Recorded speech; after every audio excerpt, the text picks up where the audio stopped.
Oke, bismillahirrahmanirrahim. Assalamualaikum warahmatullahi wabarakatuh. Takbir. Masih kurang semangat. Sudah dikasih teh masa tidak semangatnya? Sudah dikasih minuman hangat. Lain tehnya jahenya. Sekali lagi ya. Assalamualaikum warahmatullahi wabarakatuh.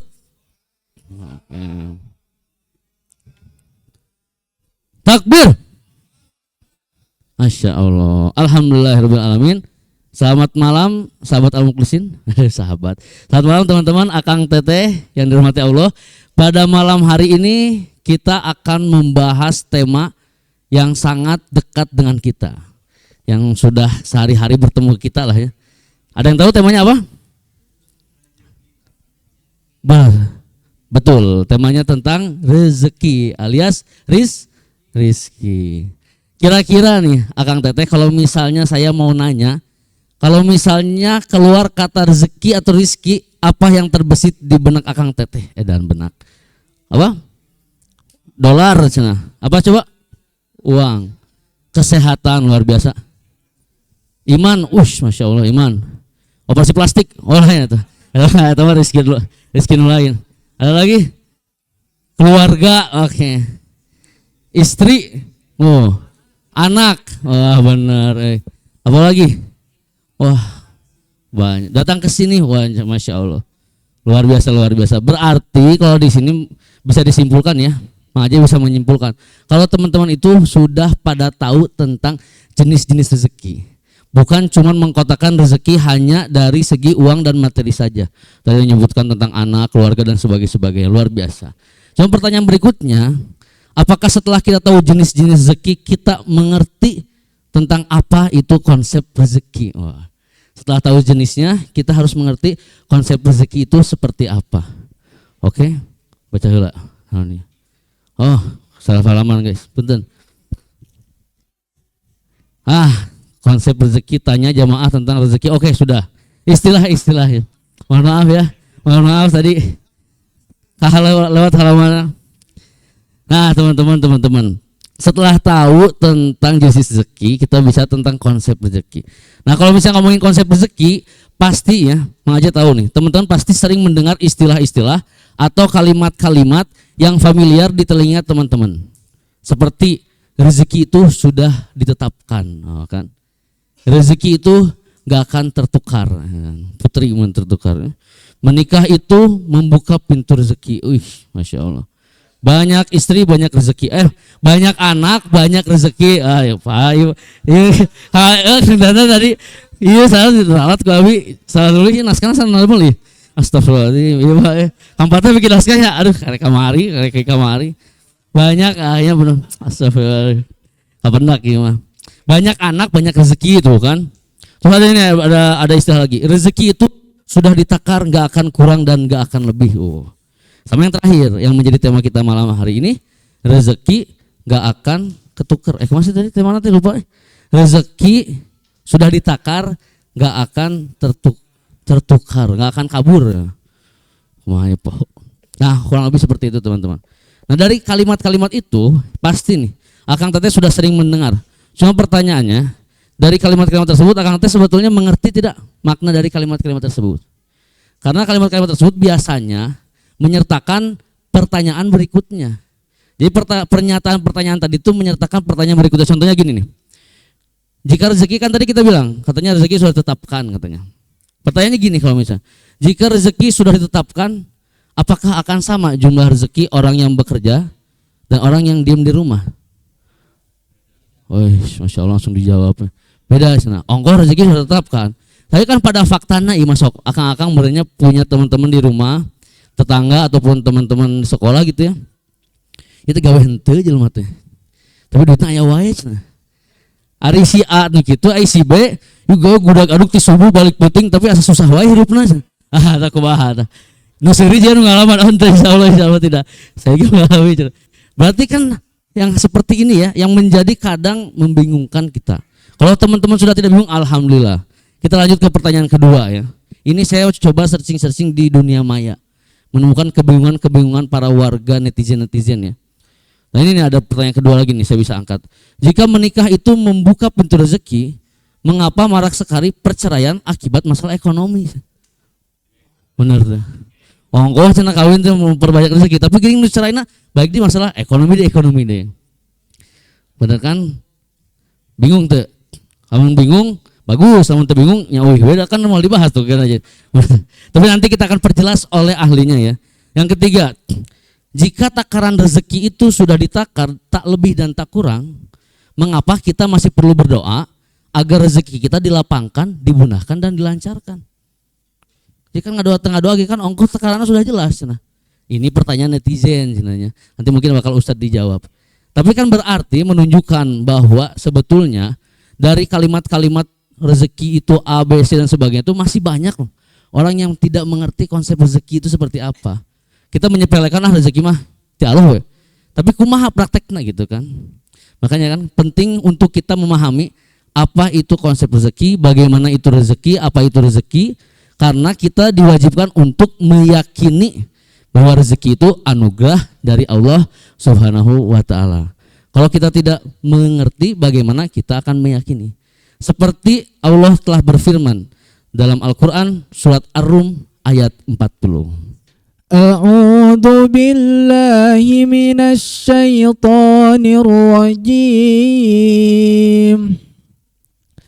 Bismillahirrahmanirrahim. Wa ma ataitum min riban liyarbuwa fi amwalin nas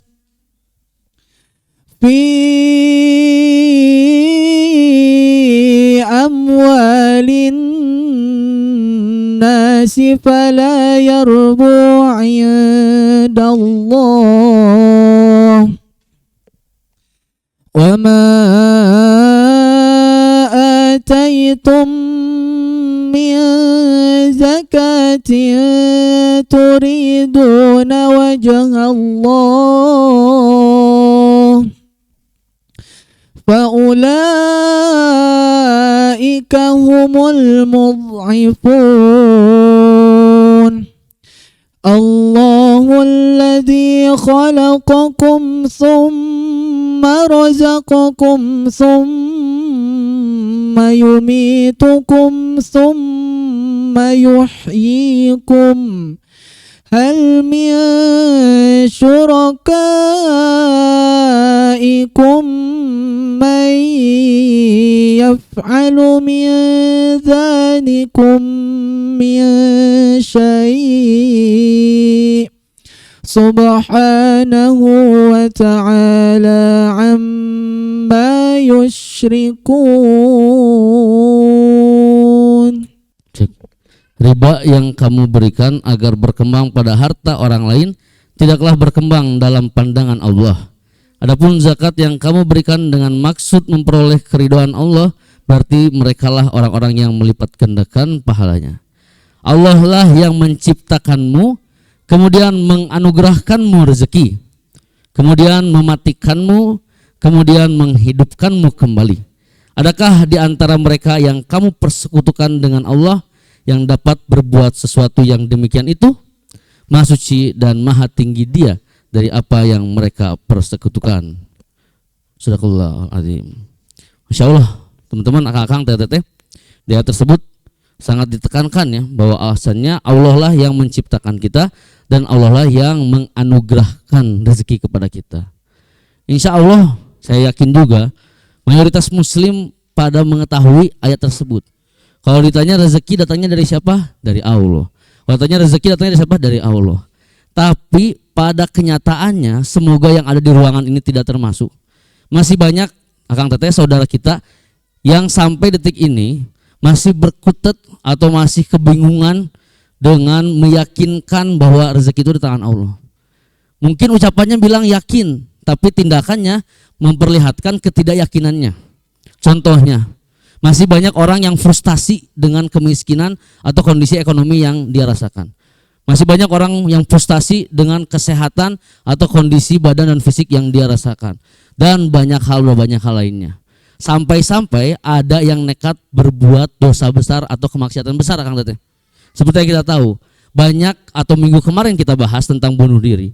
Banyak orang yang sampai bunuh diri akibat krisis atau akibat dari himpitan perekonomian dia. Dan itu banyaknya muslim, Kang Teteh. Banyak juga orang yang mencuri, yang rela begal dan sebagainya karena dia tuntutan ekonomi alasannya. Dan juga bahkan sampai sekarang masih marak praktek menjual diri punten-punten karena dia beralibi atau berasumsikan untuk mencari nafkah dan sebagainya. Dan yang paling mengerikan, yang mungkin cukup menggetarkan kita semua, ada di Indonesia bukan cuma satu, bahkan banyak kasus orang tua yang membunuh anaknya sendiri ketika baru lahir atau ketika masih kecil karena dengan alasan terhimpit perekonomian. Saya mau ambil contoh beberapa saja. Ini yang naik ke permukaan cek balik basama anu viral. Nah, yang nggak viralnya kan kita nggak tahu juga kan berapa banyaknya, tapi kita ambil contoh beberapa. Ibu bunuh 3 anak kandung di Nias pada tahun 2020. Seorang ibu usia 30 tahun di desa Banua Sibohu, Kabupaten Nias, membunuh 3 anak kandungnya yang masih balita pada Rabu 2020. Ketiga korban diketahui berusia 5 tahun, 4 tahun, 2 tahun. Astagfirullahaladzim. Diketahui penyebab pembunuhan sadis yang dibarengi dengan percobaan aksi bunuh dirinya itu karena diduga terhimpit masalah ekonomi. Yang kedua, ada ibu di Yogyakarta mengajak anaknya untuk membakar diri. Seorang ibu bernama Khair Ummi Latifah, 25 tahun, berarti kan dari nama saja udah jelas bahwa dia seorang muslim. Mengajak kedua anaknya untuk membakar diri. Kejadian itu terjadi pada Agustus 2010. Khair bekerja sebagai penjaga rumah kos tersebut tidak dapat terselamatkan dan tewas dalam aksi bakar diri, sedangkan 2 anaknya yang satu umur 3 tahun dan umur 2 tahun meski berhasil diselamatkan akhirnya meninggal dunia dalam perawatan di rumah sakit. Kapolsek Sleman itu mengatakan bahwa kasus bakar diri itu dikarenakan adanya masalah ekonomi lagi-lagi dan suami korban yang mempunyai wanita lain. Alhamdulillah. Yang ketiga, ada ibu bunuh diri lagi setelah dia membunuh 2 anaknya di Bandung pada tahun 2021. Anak balitanya berusia 4 tahun dan usia 2,5 tahun. Sang ibu ditemukan tewas tergantung, sementara 2 balitanya ditemukan meninggal dengan posisi mulut dibekam kain. Menurut keterangan polisi, beliau melakukan hal tersebut karena terlilit hutang sebanyak 5 juta rupiah kepada temannya. Hal itu diketahui melalui surat wasiat yang sudah ditulis oleh korban sebelum meninggal. Yang keempat, ada juga di Palembang, ibu membunuh 2 anaknya lalu dia bunuh diri, menggantung diri setelah membunuh kedua anaknya tersebut. Dan kasusnya sama, kurang lebih sama. Yang satu lagi ada di NTT, kasusnya kurang lebih sama juga. Dan kalau misalnya ingin dibacakan semua, mungkin banyak teman-teman bisa lihat sendiri. Tapi realita terjadi, teman-teman, bahwasanya bab rezeki yang mungkin kita anggap insya Allah yang di sini sudah pada mengerti, ternyata di luar sana masih banyak yang belum mengerti. Pertanyaannya, kalau dia sudah tahu bahwa Allah itu memang yang memberikan rezeki, mengapa dia tidak meyakini? Nah, mungkin bagaimana dia bisa meyakini kalau dia tidak mengerti, teman-teman? Kalau misalnya dia tidak mengerti, bagaimana dia bisa meyakini? Maka dari itu, malam hari ini, marilah kita sama-sama untuk berusaha, untuk sama-sama meningkatkan keyakinan kita terhadap rezekinya bahwa Allah Subhanahu wa taala yang memberikan, dengan cara kita lebih memahami apa itu rezeki. Setelah kita lebih memahami, semoga Allah memberikan kekuatan dan ketaatan kita agar kita lebih taat dan lebih meyakini bahwasanya rezeki itu ada di tangan Allah. Bagaimana akan kita bahas pada malam hari ini? Akan kita perutulan musik bahasa Sunda mah, akan kita kupas tuntas tentang rezeki. Pertanyaan-pertanyaan tadi yang di awal saya angkat, apabila ada yang sepemikiran, mangga.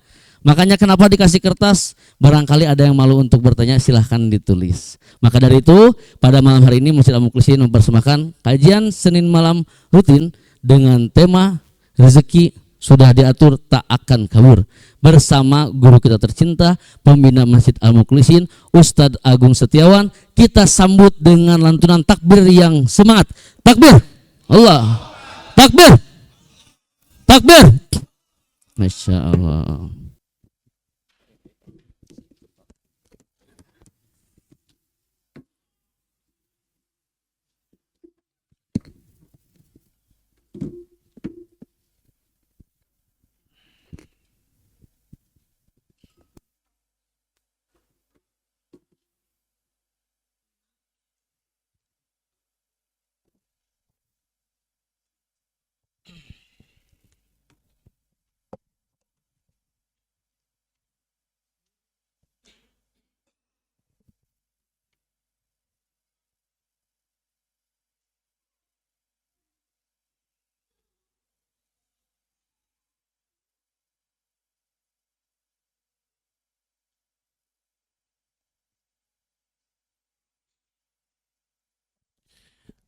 Bismillahirrahmanirrahim. Assalamualaikum warahmatullahi wabarakatuh.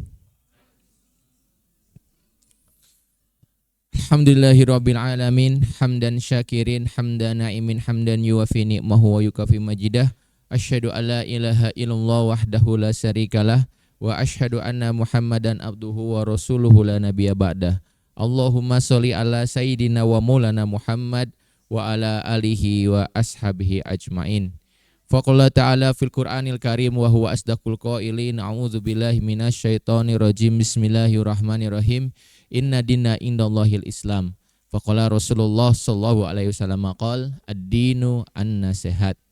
Alhamdulillah segala puji dan syukur atas segala nikmat yang telah Allah berikan. Tak henti-hentinya kita mengucapkan rasa syukur kita kepada Allah Subhanahu wa taala, di mana Allah masih memberikan kita begitu banyak kenikmatan-kenikmatan yang tidak terhingga. Salawat dan salam mari seru kita curah limpahkan kepada junjungan kita Nabi Muhammad sallallahu alaihi wasallam beserta para keluarganya, sahabatnya, tabi'in, tabi'ut tabi'in hingga kita pengikutnya di akhir zaman. Baik, sebagaimana yang tadi diutarakan oleh moderator, insya Allah kita akan membahas berkenaan dengan perihal masalah rizki. Ya. Rizki yang tadi disebutkan menjadi banyak permasalahan, baik dalam orang memahami rizki tersebut dan sangkut pautnya dengan masalah takdir dan juga usaha atau amal perbuatan manusia. Bukankah banyak di antara kita yang mengatakan bahwa rizki itu adalah harta kekayaan? Betul? Nah, ini fakta di depan kita. Oleh karena itu, atas nama mencari rizki, ya begitu banyak orang yang mencari, yang mempunyai tujuan adalah untuk mendapatkan harta kekayaan. Dia kerja tujuannya adalah untuk mendapatkan harta kekayaan atas nama rizki. Ya. Sampai-sampai dia beribadah pun ya dia gadaikan atas nama rizki. Mencari sesuatu harta atas nama rizki. Contohnya adalah apa? Kita sering tuh mendengar, Kang kenapa sholat duha? Untuk apa? Untuk mencari rizki.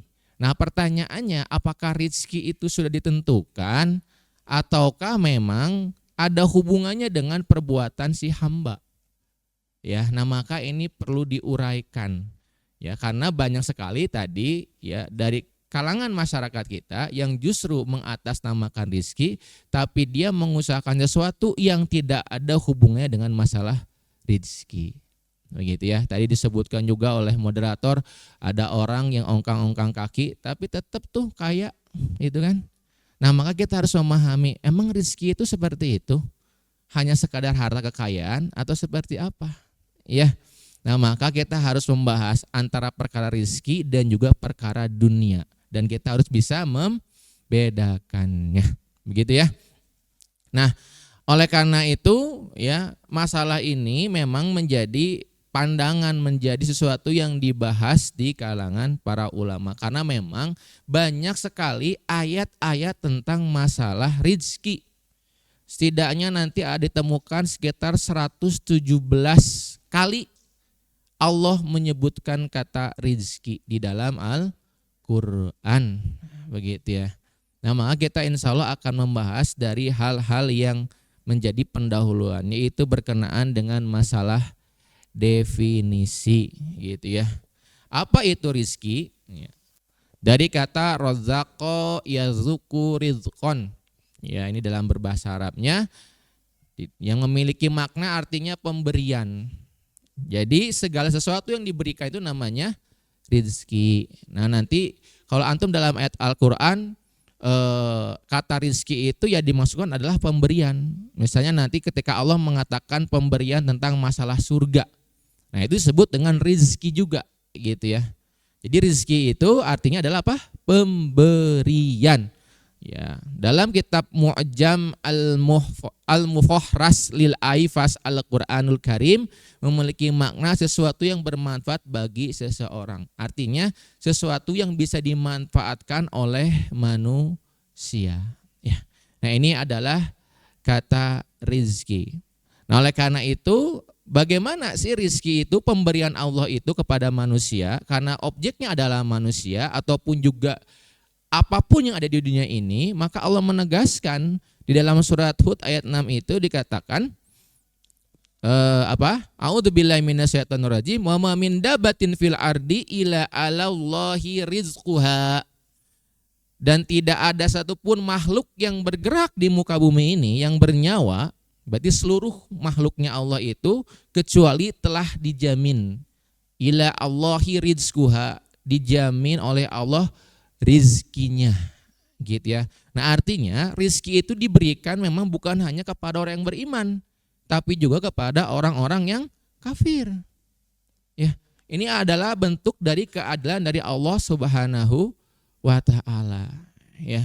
Wa ya'lamu mustaqaraha wa mustaudu'aha kullu fi kitabin mubin. Maka Allah yang lebih tahu, ya, tempat kediamannya, yaitu yang disebut dengan Lauful Mahfudz, ya. Jadi artinya dalam ayat ini dijelaskan bahwa jaminan dari Allah Subhanahu wa taala bahwa seluruh makhluk itu diberikan rizki, ya.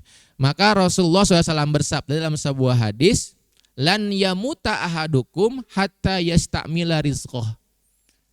Kata Rasulullah, lan yamuta, tidak akan pernah orang itu dimatikan. Jadi nanti dalam bahasa Arab itu ada namanya itu fi'il nahi, ya, atau kalimat larangan. Ada bentuknya la, ya, nanti adalah Allahu la ilaha illa, misalnya gitu. Berarti ada huruf la, ada huruf la mim, lam bentuknya larangannya, ada huruf la nun. Nah, di situ Rasulullah SAW itu menggunakan redaksi lam nun. La sama lam sama lan itu punya makna dan penempatan yang berbeda. Jadi kalau la berarti tidak, artinya tidak untuk sekarang. Misalnya mau makan enggak? La to'am, saya tidak mau makan. Artinya antum itu tidak mau makan saat ini.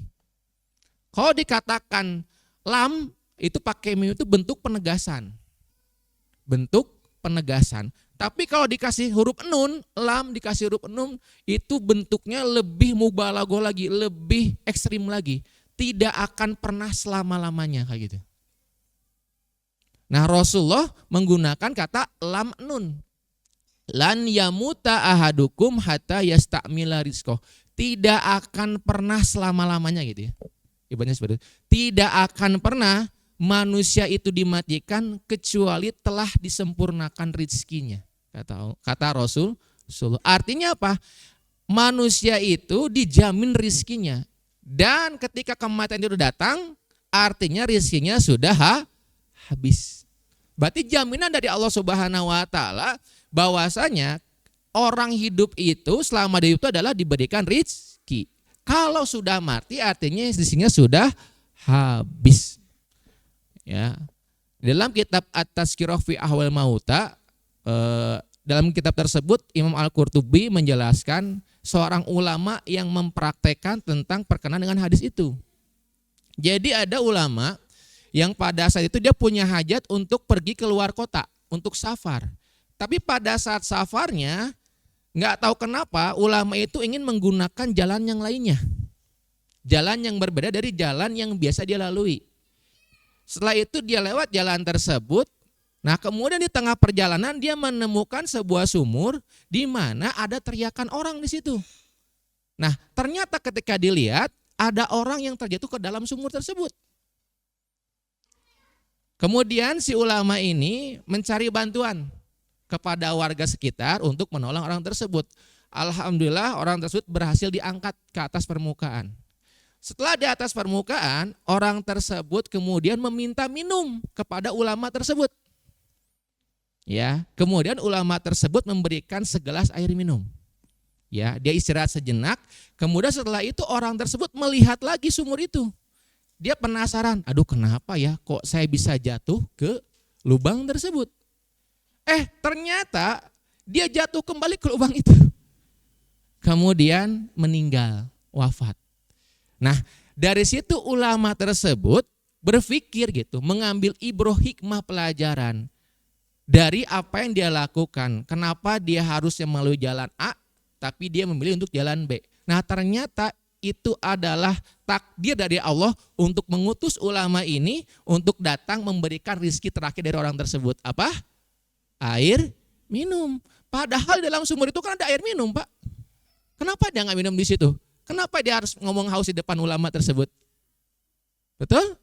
Nah, maka dari itu betul dalam hadis tadi, ya. Lan yamuta ahadukum hatta yasta'mila rizqah.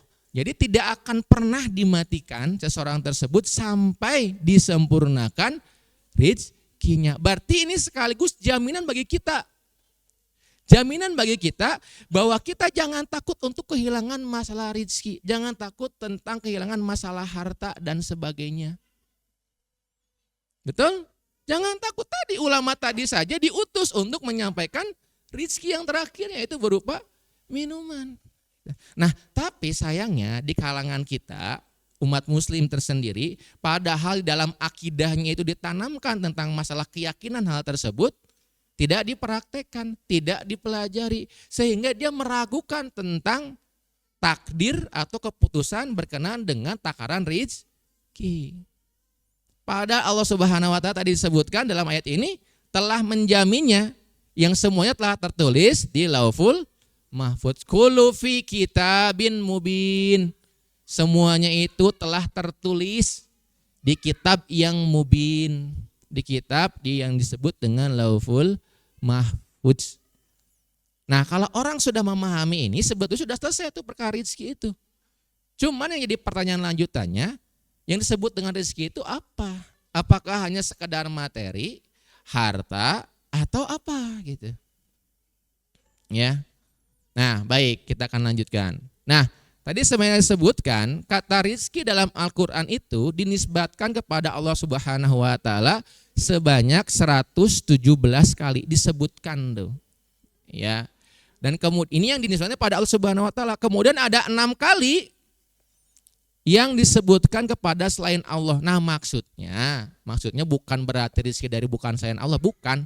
Tapi dalam lafadznya tersebut tidak disebutkan kepada Allah. Ketika Allah Subhanahu wa Ta'ala itu menantang orang-orang musyrik, ya, a'udzubillahi minasyaitonirrajim, bismillahirrahmanirrahim, ya ayuhan nasu dzkuru ni'matillahi alaikum, wahai manusia ingatlah nikmat Allah kepadamu. Hal min khaliqin, adakah pencipta selain Allah? Ghairullah yarzuqukum minas sama'i wal ardi la ilaha illa huwa fa inni fakun. Ya. Nah, maka ini tantangan sebetulnya. Kalau begitu ada enggak sih yang ngasih rizki, yarzuqukum minas sama'i, yang memberikan rezeki dari kepadamu dari langit dan bumi selain Allah? Nah, ini tantangan kepada siapa? Orang musyrik. Ya. Nah, tapi dalam ayat lainnya itu 117 kali itu disebutkan di dalam Al-Qur'anul Karim. Terkadang rizki itu dinisbatkan kepada makanan. Nanti Anda bisa cross-check. Terkadang dinisbatkan kepada buah-buahan. Ya, dan banyak sekali penisbatan yang bentuknya itu materi. Tapi ternyata yang namanya rizki itu bukannya sekedar materi, tapi juga ada non materi. Atau rizki itu bukan hanya sekedar perkara dunia, tapi ada juga yang bukan perkara dunia. Contohnya ketika Nabi Musa alaihissalam itu berdoa pada Allah, Robbi zidni ilma warzuqna fahma. Ya Allah, ya Rob Tuhanku, tambahkanlah ilmuku, warzuqna, dan berilah rizki berupa apa? Pemahaman. Ya, pemahaman. Berarti rizki itu bukan bentuknya materi saja, tapi ada yang disebut dengan rizki yang non materi. Ya, berarti rizki itu bukan perkara dunia saja, tapi juga ada perkara lainnya. Misalnya nanti perkara akhirat. Nanti kita akan lihat ayatnya berkenaan ketika Allah Subhanahu wa Ta'ala itu menisbatkan rizki pemberian terhadap surga. Bahwa surga itu adalah pemberian atau rizki dari Allah Subhanahu wa Ta'ala. Ya. Nah, maka dari itu artinya rizki itu salah satu bagiannya adalah dunia. Tapi rizki bukanlah dunia. Jangan antum samakan rizki dengan dunia. Bukan. Karena dunia itu banyak dicela oleh Allah Subhanahu wa ta'ala. Percaya enggak? Dunia itu banyak dicela oleh Allah Subhanahu wa ta'ala. Bukan dipuji, tapi dicela. Bahkan banyak sekali diperingatkan. Nih kita lihat ayatnya ya.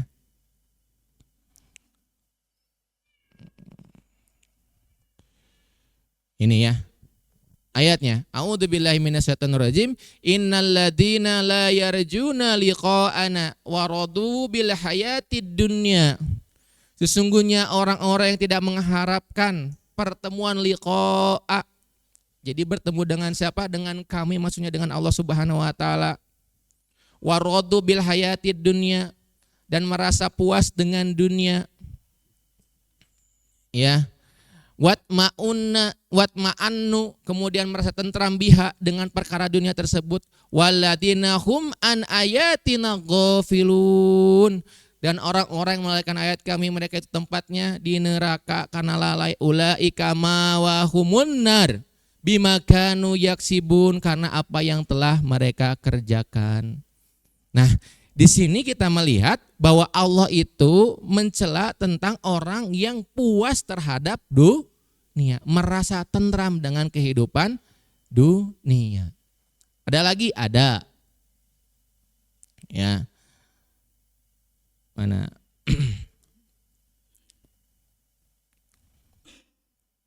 Nah ini. Yauma yu'radul ladzina kafaru 'alan nar. Nah, ini menceritakan tentang orang-orang kafir yang berada di neraka jahanam. Adhabtum thayyibatukum fi hayatukum ad-dunya wastamta'tum biha. Ya, kemudian dikatakan kepada mereka, kamu telah menghabiskan rizki dari Allah Subhanahu wa taala dalam kehidupan dunia. Ya.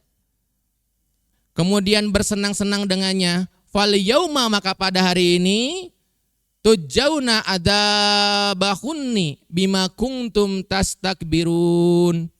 Ya, dan pada hari ini Allah akan membalas dengan ajab. Untuk apa? Menghinakan karena kamu dulu pernah tastakbirun, pernah takabur, pernah sombong dengan perkara apa-apa yang berada di dunia. Fil ardi bighairil haqqi wa bima kuntum tafsukun. Ya. Nah, ini artinya apa? Allah itu mencela dunia. Ya. Maka dalam hadis yang lainnya Rasulullah SAW itu bersabda, banyak sekali hadis-hadis yang mencela dunia. Rasulullah SAW pernah mencela tentang dunia, menganggapkan bahwa dunia itu adalah sebagaimana bangkai kambing. Ya. Walladzi nafsi biyadihi dunya ahwanu 'alallahi min hadihi sati ala ahliha. Demi zat yang menguasai diriku, kata Rasulullah SAW, sesungguhnya dunia itu lebih hina bagi Allah daripada kambing ini bagi pemiliknya. Walau kanat, seandainya ad-dunya, dunia itu ta'dulu indallah, dunia itu memiliki keseimbangan di sisi Allah, artinya berharga di sisi Allah. Jana ba'udatin masaqo kafiron. Ya, lebih berguna di sisi Allah dengan sayap seekor nyamuk, lebih berguna dengan sayap seekor nyamuk. Maka kata Rasulullah SAW, ya, niscaya Allah tidak akan memberikan minum, yaitu rizki itu, dunia itu, terhadap orang-orang kafir. Minha surbatan ma'an. Ya, karena apa? Karena orang kafir itu, ya, sebagaimana sama manusia, dia itu pun ikut memiliki, ikut meminum masalah dunia. Artinya apa? Ikut menikmati dunia. Begitu. Nah, oleh karena itu kan orang kafir itu adalah orang yang dihinakan, betul. Tapi kenapa Allah masih memberikan kenikmatan tersebut?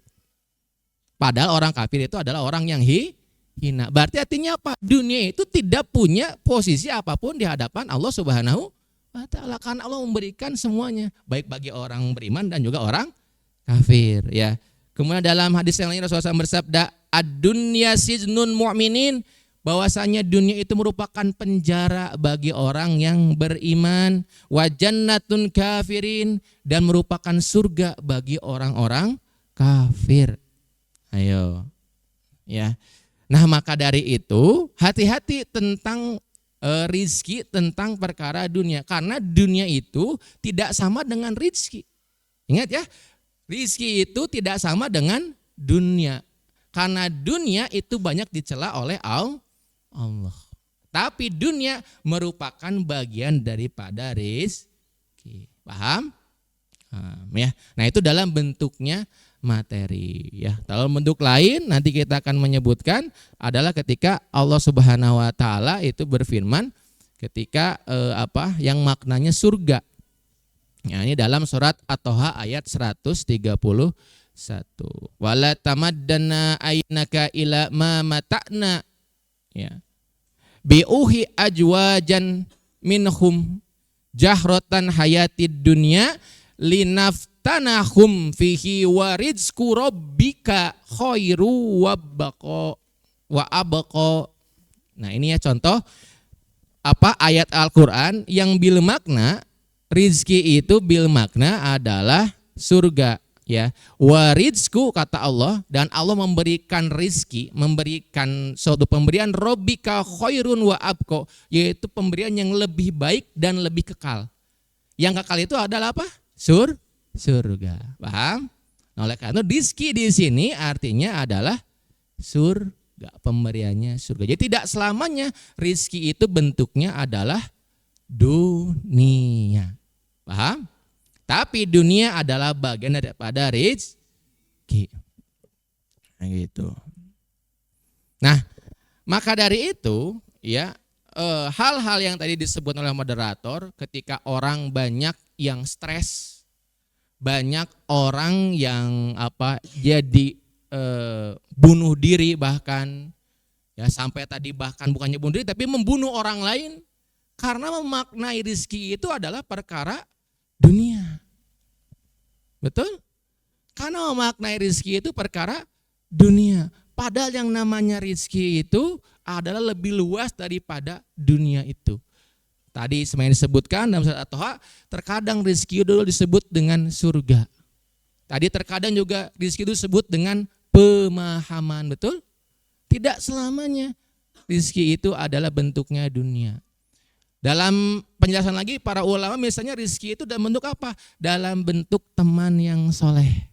Itu adalah rizki. Kemudian juga dalam bentuk anak yang soleh. Itu pun juga rizki. Ya. Dalam bentuk istri yang soleh, itu adalah rizki. Bahkan perempuan yang soleh itu, istri yang soleh itu sangat dipuji oleh Rasulullah SAW. Ya, ad-dunya mata'un, bahwasanya yang namanya dunia itu perhiasan. Khairun mata'un, dan sebaik-baiknya perhiasan adalah apa? Arma'atus solihah, yaitu istri yang solehah. Ya, berarti artinya apa? Kalau kita melihat pemberian dari Allah itu berupa istri, rizki adalah istri, berarti istri rizki terbaik adalah istri yang solehah. Nah, maka dari itu, ya berarti rizki itu artinya maknanya luas dibandingkan dengan hanya perkara dunia. Karena perkara dunia justru banyak dicela, banyak oleh Rasulullah bahkan dihina kedudukannya. Dunia itu dari kata namanya dana. Dana itu artinya dekat. Makanya kita menyebut hari ini adalah dunia karena perkara yang dekat dengan kita. Ya. Perkara yang dekat dengan kita. Lawannya adalah akhirat. Akhirat itu artinya apa? Akhirnya. Dana dekat berarti akhirat akhirnya, berarti hal yang jauh. Begitu. Nah, jadi dunia punya lawan kata akhirat. Ya, yang artinya dekat, kebalikannya hal yang jauh. Karena akhirat itu ya memang perjalanannya masih jauh gitu. Ya. Sebagaimana yang beberapa minggu lalu kita telah kaji ya tentang perjalanan alam akhirat.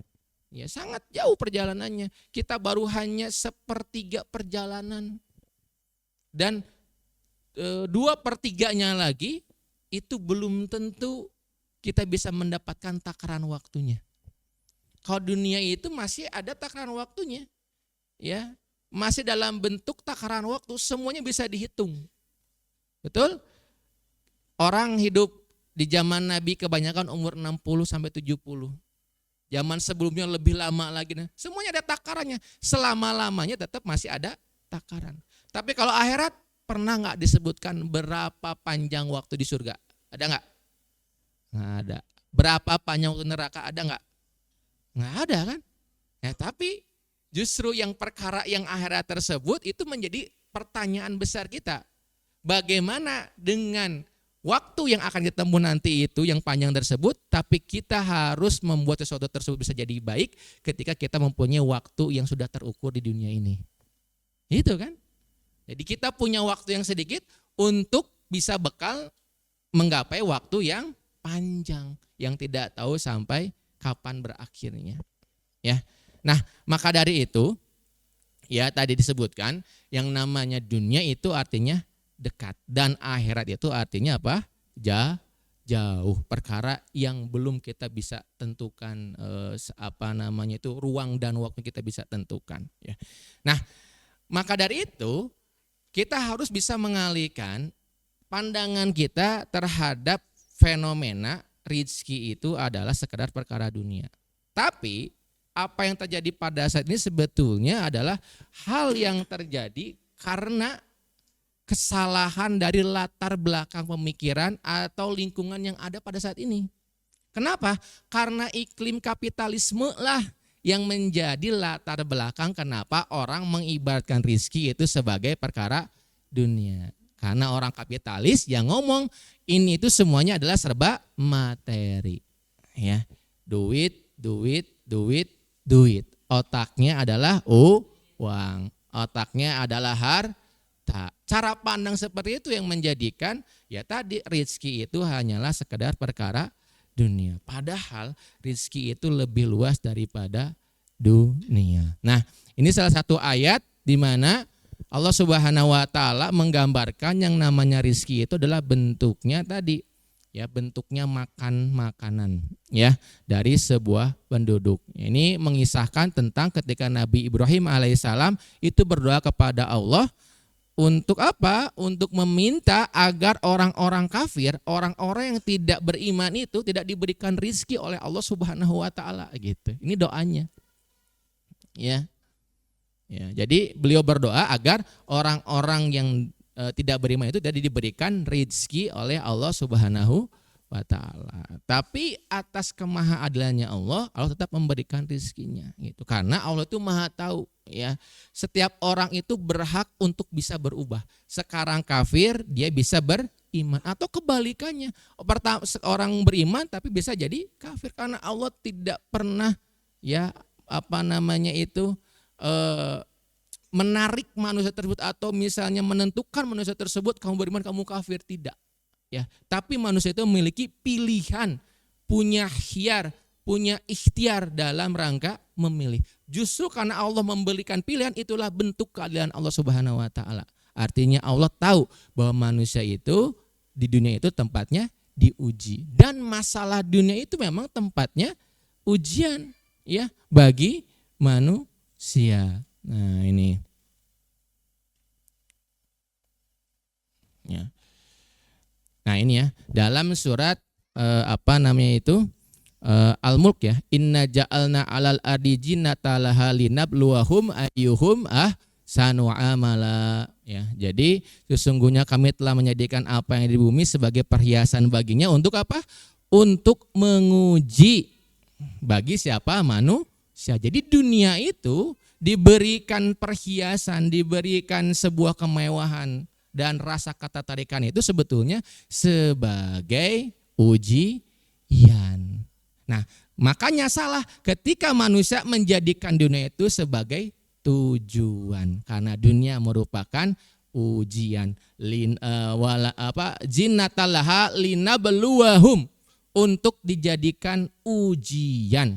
Ayyuhum, bagi mereka ahsanu amala, maka siapakah yang bisa berbuat paling baik di antara mereka. Nah, ini adalah fitrahnya dunia ya. Nah, maka kalau kita membahas rezeki memang pasti kita tidak tidak akan lepas untuk membahas perkara-perkara yang namanya dunia itu. Ya. Nanti kalau antum melihat di dalam beberapa kitab-kitab rizki itu misalnya dibahas dalam kitab Ihya Ulumuddin itu ada.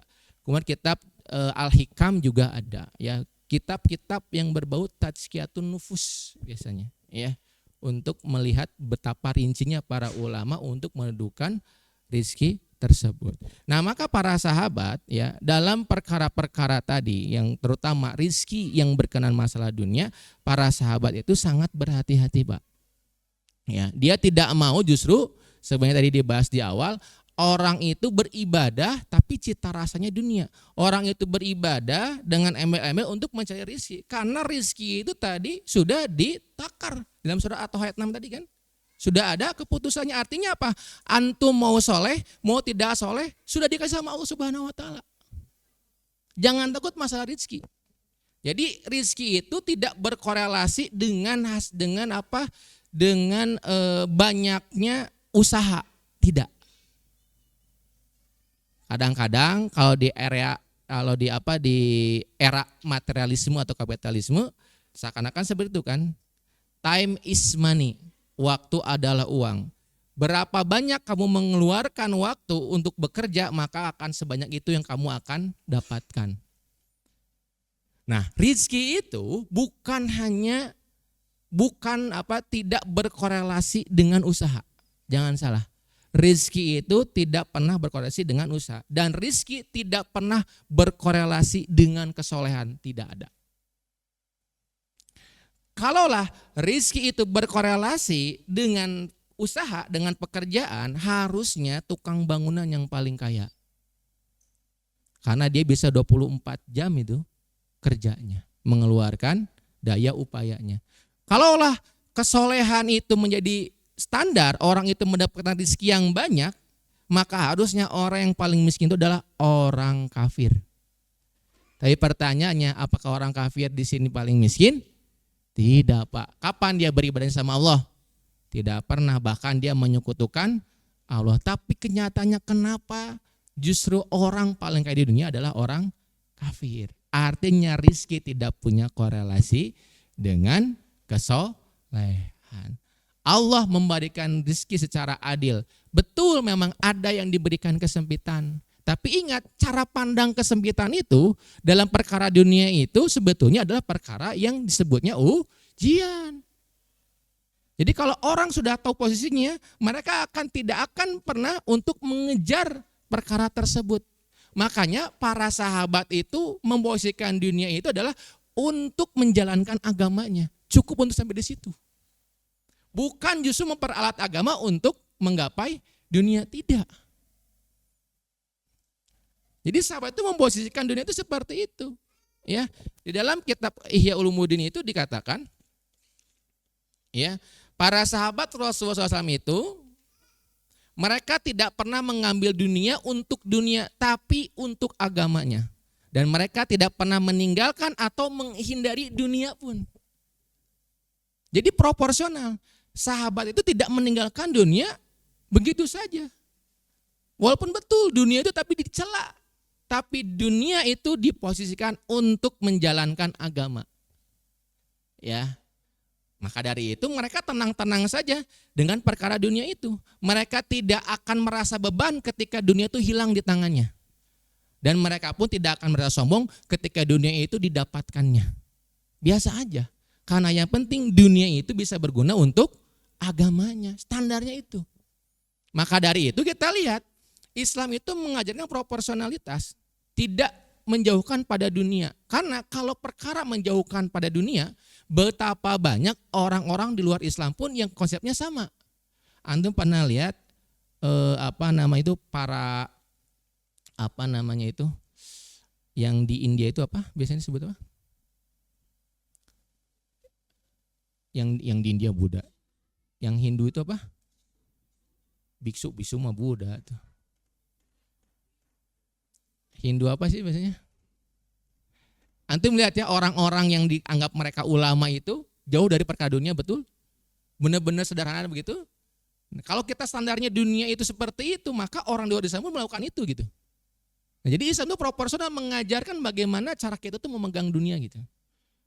Makanya tadi Allah Subhanahu wa taala memperingatkan hal tersebut, artinya untuk apa? Untuk menjaga stabilitas kaum muslimin. Hati-hati dengan perkara dunia. Dunia itu ditempatkan untuk menghidupkan agama. Ya, nih contohnya dalam surat Hud ayat 15. Para sahabat kalau lagi dimakmumin atau lagi imam dia melewati surat ini, itu paling banyak bercucuran air mata, Pak. Ya. Man kana yuridul hayatad dunya wa jinnataha. Barang siapa yang menghendaki kehidupan dunia dan perhiasannya, nuwaffi ilaihim, maka kata Allah dijaminkan, maka aku akan cukupkan, akan diberikan ilaihim a'malahum, atas pekerjaan yang mereka niatkan. Fiha wa hum fiha la yubhasun, bahkan Allah itu tidak akan pernah mengurangi sedikit pun tentang permintaan tentang perkara terhadap dunia tersebut. Ya. Nah, para sahabat itu tahu tentang ayat ini. Jadi dia tuh nggak mau menggadaikan ibadahnya, amal solehnya dengan kehidupan dunia. Takut. Karena apa? Bisa jadi mereka itu diberikan cash di dunia, tapi dia tidak mendapatkan apa-apa di akhirat. Gitu ya.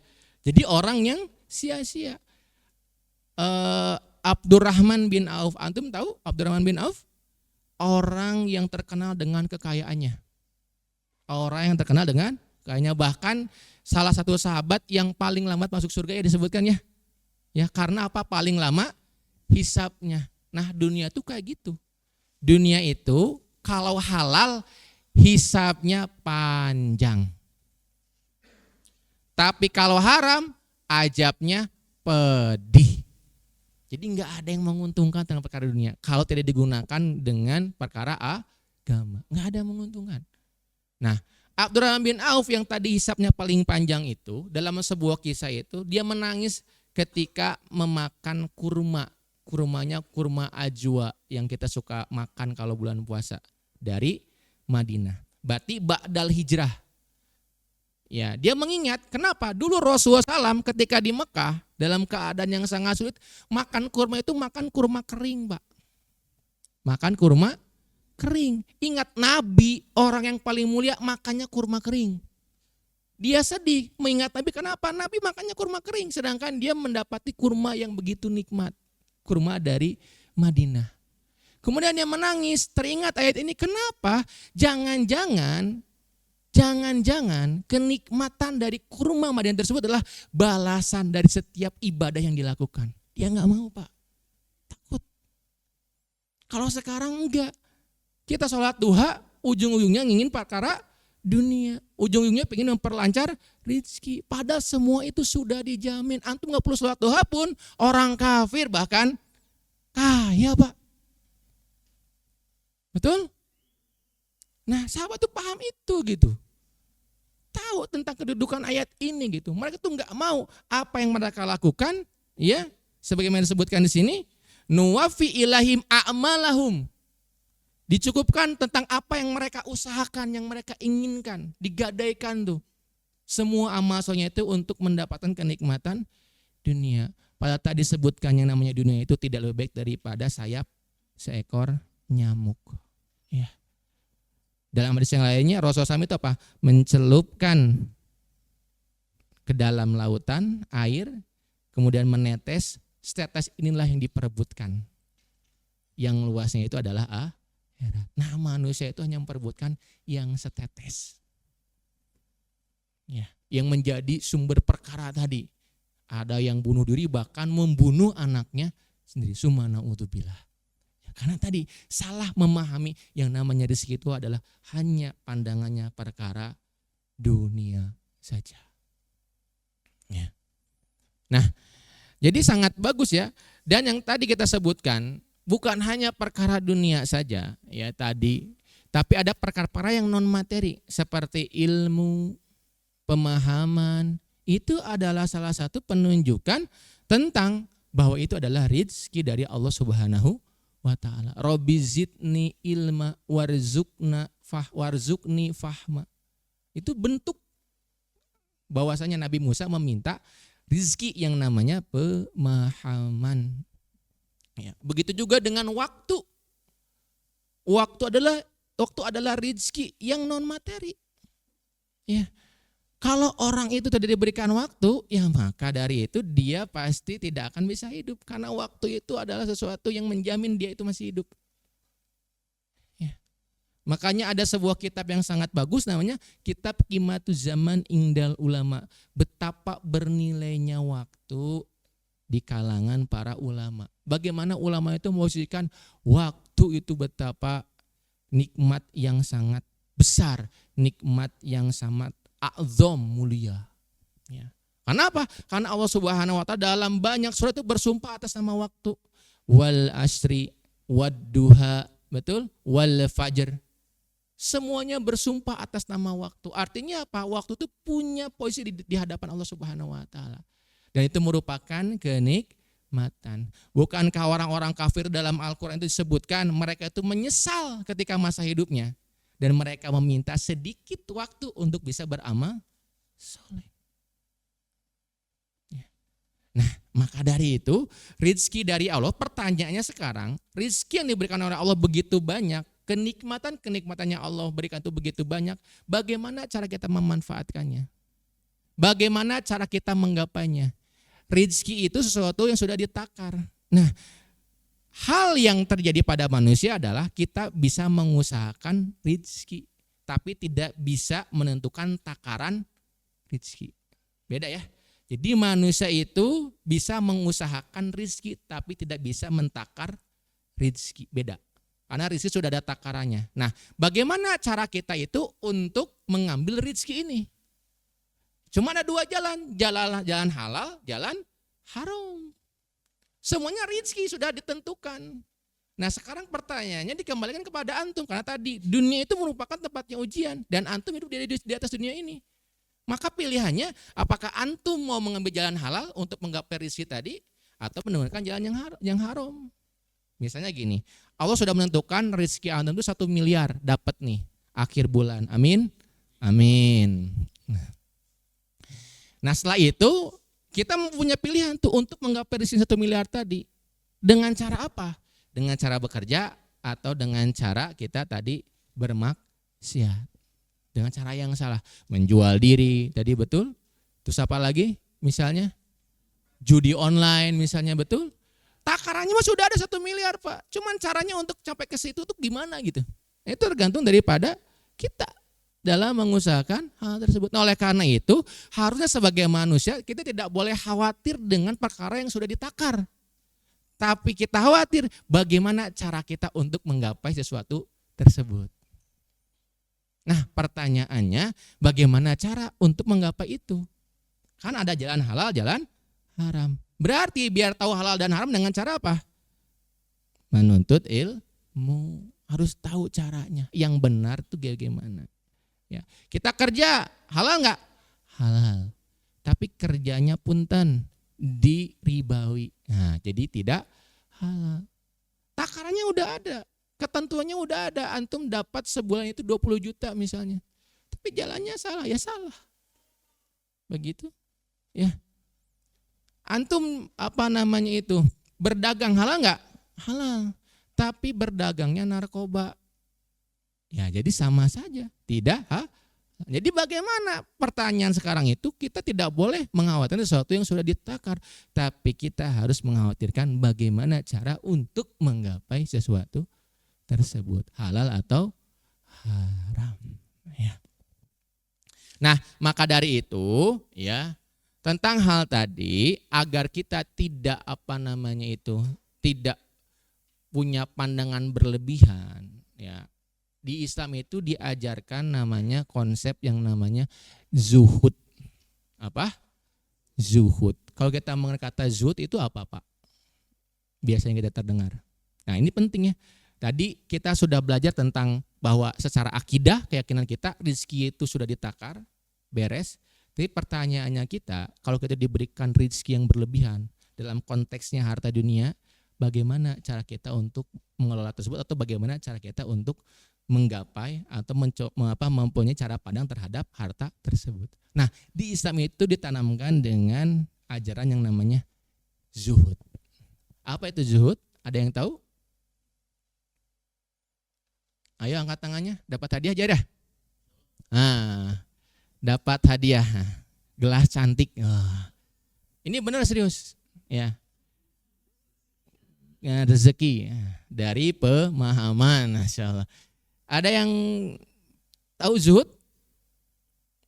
Pernah mendengar kata zuhud? Pernah nggak Pak? Sering ya. Dalam bahasan tasawuf itu sangat sering digambar-gambarkan tentang masalah zuhud. Pertanyaan zuhud itu apa?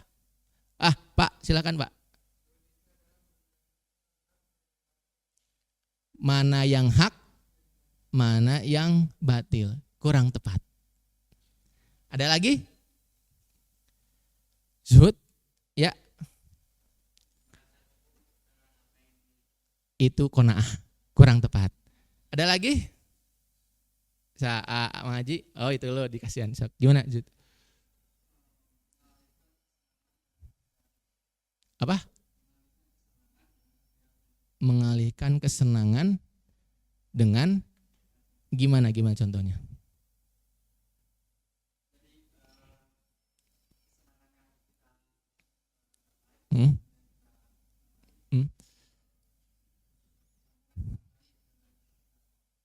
Yang malaikat Allah, kurang tepat. Mengaji, silakan.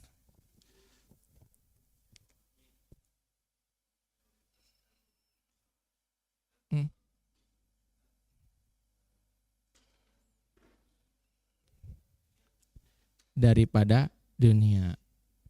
Udah mendekati. Itu yang belakang. Teteh mah enggak?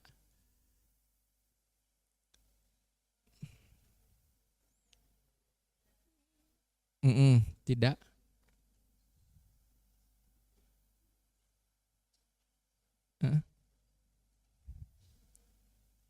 Sesuatu yang lebih baik. Sedikit lagi, kurang tepat. Ada? Jar hadiahnya udah ada belum? Jangan sampai nanti saya bilang ini nggak ada lagi hadiahnya, terus saya utang. Ada? Zuhud ada?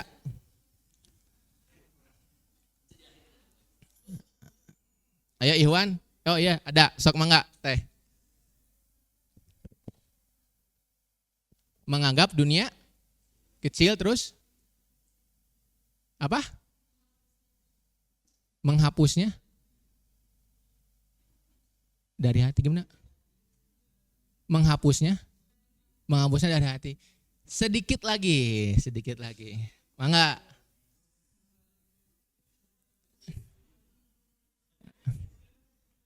Masya Allah, alhamdulillah, luar biasa. Jadi menjadikan dunia berada di tangan, akhirat di hati, gitu. Tadi sebenarnya udah mirip-mirip mengalihkan. Saya tahu mengalihkan itu maksudnya mengalihkan tidak di hati, gitu perkara dunia tersebut. Ya, sama teteh sahabat teh punten. Teteh Mailan, dicatat jajar ya, nanti di akhir dikasih. Alhamdulillah. Nah, jadi memang seperti itu. Jadi zuhud itu ya perkara dunia itu di tangan, tapi tidak di hati. Menempatkannya seperti itu terhadap perkara dunia. Artinya apa? Dunia itu tetap digenggam oleh kita Pak. Jangan dilepas. Sebagaimana tadi orang lain pun, rahib-rahib lain pun seperti itu. Banyak sederhana. Berarti mereka itu melepas dunia. Enggak. Islam itu menggenggam dunia. Tapi tidak menjadi fokus di hati. Makanya kenapa di Islam itu ada ajaran namanya zakat. Zakat kalau antum nggak kaya nggak akan bisa berzakat Pak. Nah makanya ketika antum minta dunia, misal minta dunia untuk apa? Zakat agar bisa infak, agar bisa sedekah. Jadi memanfaatkan tadi sebagaimana para sahabat, dia memanfaatkan dunia ini untuk menghidupkan agama begitu.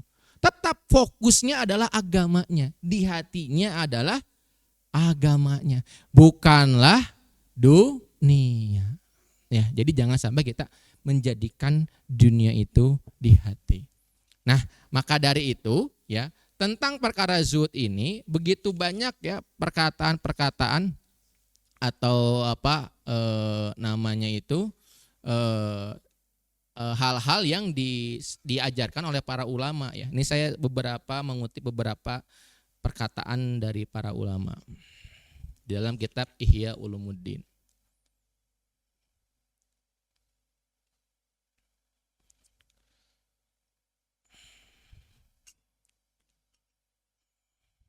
Ya, misalnya Imam Ahmad bin Hambal dan Sufyan rahimahullah taala, Sufyan As-Tsauri rahimahullah taala.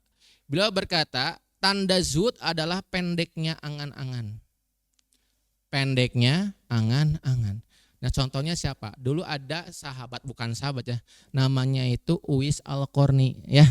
Uwais Al-Qarni. Uwais Al-Qarni itu bukan sahabat Nabi, tapi sahabat akbar. Emang temannya apa namanya Uwais? Jadi Uwais Al-Qarni itu bukan sahabat Nabi ya, emang betul bukan sahabat. Oh iya, sahabat akbar mah ya. Ya, jadi Uwais Al-Qarni itu bukan sahabat Nabi. Kenapa bukan sahabat Nabi? Padahal hidup sejaman dengan Nabi. Kira-kira tahu nggak kenapa Uwais Al-Qarni itu hidup di zaman Nabi, sejaman dengan Nabi, tapi tidak dikatakan sahabat Nabi? Kira-kira ada yang tahu? Ayo Pak. Ya, gimana? Karena tidak bertemu dengan Nabi, betul sekali. Jadi yang disebut dengan sahabat itu memang harus bertemu dengan Nabi. Bahkan para ulama alul hadis itu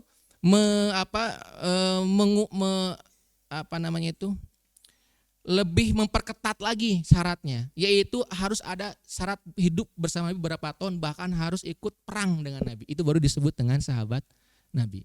Tapi pada intinya betul, dia harus bertemu dengan Nabi. Uwais Al-Qarni itu beriman dengan Nabi tapi tanpa bertemu dengan Nabi. Tapi Nabi justru menganjurkan kepada Ali dan juga Umar bin Khattab untuk meminta doa kepada Uwais Al-Qarni. Kebayang gak tingkat makomnya? Umar dan juga Ali disuruh apa? Minta doa. Berarti seakan-akan kedudukan Uwais Al-Qarni tinggi, betul. Padahal Umar itu bagaimana kedudukan tidak tinggi. Nabi sampai bersabda, apabila ada Nabi setelahku maka itu adalah Umar. Saking Nabi itu memuji tentang kepribadian Umar bin Khattab. Tapi dia justru diperintahkan untuk siapa? Berdoa, meminta doa kepada Uwais Al-Qarni. Nah, Uwais Al-Qarni itu terkenal dengan kezuhudannya dan kesederhanaan dalam masalah dunia. Dia itu cuman punya 2 baju. Dia tidak berpikir untuk hari esok. Jadi dia cuma punya baju itu adalah dipakai untuk hari ini, dicuci, yang satunya lagi dipakai untuk esok. Dan dia selalu menghabiskan hartanya pada hari itu juga. Menghabiskan hartanya bukan berarti dia orang kayak menghabiskan hartanya, bukan Pak. Uwais Al-Qarni itu orang yang sangat sederhana. Dia itu kalau nggak punya makanan, dia cari ke tong sampah. Cari sisa makanan, dibersihkan, kemudian dia masak kembali. Makan habis, dia masih punya sisanya, dia berikan kepada orang lain yang membutuhkan. Begitu juga dengan hartanya. Hartanya dia itu sedikit, tapi dia itu selalu menghabiskan hartanya. Bukan dihabiskan untuk di sini, enggak. Jadi dia cuman mencukupi apa yang bisa dia makan, apa yang bisa dia pakai, sisanya dia sedekahkan.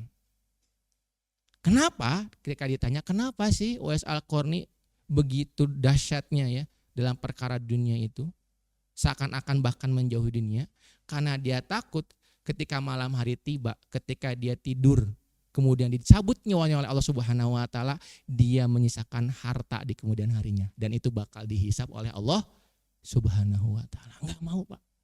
Ada sisa harta yang tersisa. Takut apa? Dihisap oleh Allah Subhanahu wa taala. Itu Uwais Al-Qarni, Pak. Makanya kenapa Umar bin Khattab sampai mencari Uwais di musim haji. Karena kemuliaan dari perilakunya tersebut luar biasa. Ya. Nah, itu adalah contoh kezuhudan. Jadi tahu dunia itu hanya ada di genggaman tangan saja. Sebagaimana tadi Abdurrahman bin Auf, ya. Abdurrahman bin Auf itu tahu dunia itu hanya di genggaman tangan saja. Makanya dia tidak mau menggadaikan amal solehnya terhadap dunia. Dia sampai-sampai apa? Menjual kurma. Membeli kurma. Kurma apa? Kurma yang sudah tidak layak makan. Dia beli untuk apa? Agar membantu para pedagang yang rugi. Dia beli itu semuanya. Tujuannya apa? Ya sudah aja. Saya beli, ya nggak apa-apa lah. Sekalian kalau bisa hartanya habis agar tidak dihisap oleh Allah Subhanahu Ta'ala. Tapi ternyata apa? Kurma yang tadi tidak terpakai justru oleh Allah Subhanahu Ta'ala ditakdirkan ada yang membeli lagi. Jadi mau miskin nggak bisa, Pak. Nah itu contoh rezeki itu mengejar manusia. Karena rezeki itu sudah ditakar. Ya, sudah ditakar. Nah, berbeda dengan perilaku kita. Nah, perilaku kita itu dikembalikan kepada usaha kita. Mau cara halal, cara haram. Ya. Nah, maka dari itu semoga ini menjadi gambaran bagi antum semua dalam menggambarkan masalah rizki. Ya. Dalam memahami masalah rizki. Rizki ini perkara yang bentuknya akidah yang sudah harus kita paham betul. Ya, karena banyak di kita itu yang khawatir masalah ini. Ya, banyak yang khawatir masalah ini. Orang mau hijrah, dia di dunia ribawi, kemudian dia mau hijrah, ketakutannya apa? Takut besok istri nggak bisa makan kalau dia keluar kerja. Berarti dia telah mentuhankan ikhtiarnya. Padahal yang memberikan rezeki Allah Subhanahu Wa Taala yang sudah ditakar. Betul? Tapi kenapa terjadi seperti itu? Ini di kita sendiri. Ketakutan itu terjadi. Bahkan mungkin diri saya pun sama. Yang namanya was-was setan itu sering terjadi. Makanya perkara seperti ini itu harus sering dipelajari agar memoles kembali keimanan.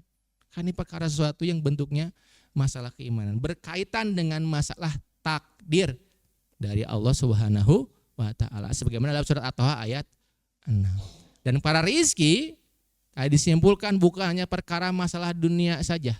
Bukan hanya bentuknya materi saja. Tapi para rizki ada yang bentuknya non materi. Dan para rizki adalah perkara yang tidak berkorelasi dengan usaha. Yang tidak punya korelasi dengan kesolehan atau ibadah.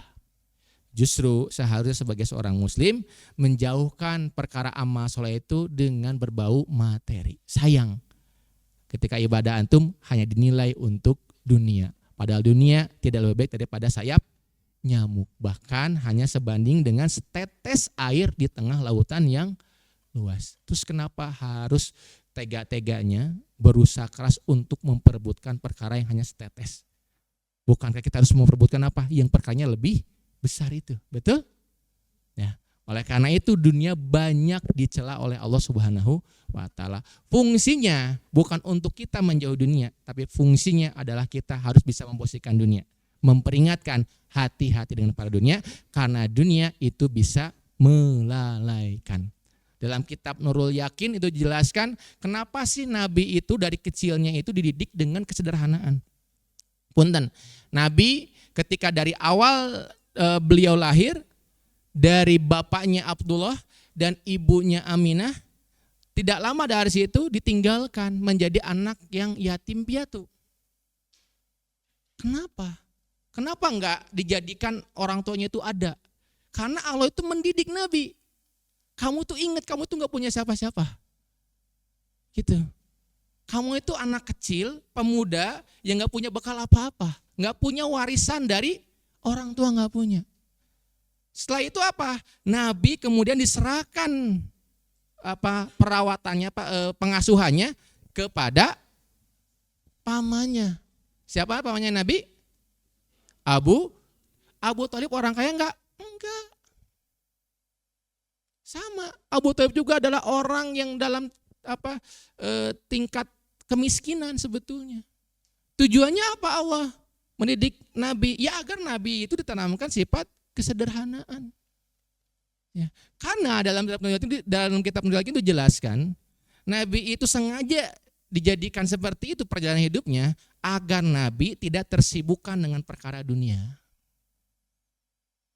Karena perkara dunia bisa menjauhkan dari perkara kebahagiaan yang abadi, yaitu adalah apa? Akhirat. Karena manusia itu cuma dua kecenderungannya, disibukkan dengan perkara yang baik atau dia disibukkan dengan perkara yang buruk. Sebagaimana ini gelas itu sebelum diisi air isinya apa? Udara, Pak. Tapi kalau ini diisi air, udaranya keluar. Betul? Kalau airnya penuh berarti yang terisi air, udaranya keluar. Nah, begitu juga dengan manusia. Kalau ini diisi dengan banyaknya kebaikan, yang berarti yang akan keluar adalah kebaikan, dan keburukan akan semakin sedikit. Nah, oleh karena itu ini penting. Kita sebagai manusia itu ya harus bersikap sederhana. Tadi dalam konsepnya zuhud dalam perkara dunia. Ya. Mungkin itu saja yang bisa sampaikan. Semoga bisa bermanfaat. Selanjutnya saya serahkan kepada moderator apabila yang ini disusikan atau ditanyakan. Ya, wallahu alam bishawab. Takbir. Masya Allah, masih semangat Ustaz. Alhamdulillah. Izin saya duduk Ustaz ya. Tadi izinan aku mau acara ibu ini. Izin Ustaz ya, boleh Ustaz. Aduh. Nah ini sok teman-teman panitia boleh diambil kertas-kertasnya. Buat yang ahwat boleh dibantu ya. Yang eta teteh boleh dibantu diambilin. Nah yang Iwan juga. Ini Ustaz minggu kemarin kan saya cukup canggung Ustaz. Selama beberapa detik ada yang mau tanyakan. Nah, 3 kali saya naros teh anu taroskeun. Bari saya naros balik dan saya tak apa rek naros naon kan. Jadi udah wes lah lewat kertas lah supaya momen canggung tidak terjadi lagi Ustaz. Kita tunggu ya. Buat yang Iwan, buat yang Awad boleh dikumpulin. Yang enggak ada tulisan mah enggak usah dikasih lah. Yang ada tulisannya biar kita coba bacakan. Alhamdulillah ya, Kang luar biasa tadi pembahasannya. Sebegitu komplitnya. Dan harusnya sudah bisa menjawab kegalauan kita semua Ustaz. Dan luar biasa Ustaz, tadi Ustaz saya mau ngutip sedikit ya yang tentang para sahabat cara memposisikan dunia untuk menjalankan agama, bukan sebaliknya menjalankan agama untuk mendapatkan dunia. Masya Allah. Tadinya saya kira tuh bukan kayak gini konsepnya. Sugante amalan teh mempengaruhi rezeki kan. Tadinya mau saya nanya, saya mau sedekah di sini. Dapat 10 kali lipat langsung. Tadinya mau saya kayak gitu, tapi ternyata barangkali kayak gitu bahasanya. Saya mau kayak gitu tadinya, ternyata bukan. Iya tuh. Mau motor, sepeda antum kasih, nanti dapat motor. Katanya gitu kan 10 kali lipat Ustaz. Kayaknya bakal ada yang nanya itu Ustaz. Cuman setelah penjelasan tadi harusnya sudah menjadi jelas ya apa yang tadi sampaikannya. Ini panitia mana saya udah kehabisan bahan nih buat ngobrol-ngobrol. Mana pertanyaan? Boleh dibantu? Ada? Itu boleh kawan dibantu. Kertas pertanyaannya ada? Yang awat tuh maksudnya awat tuh.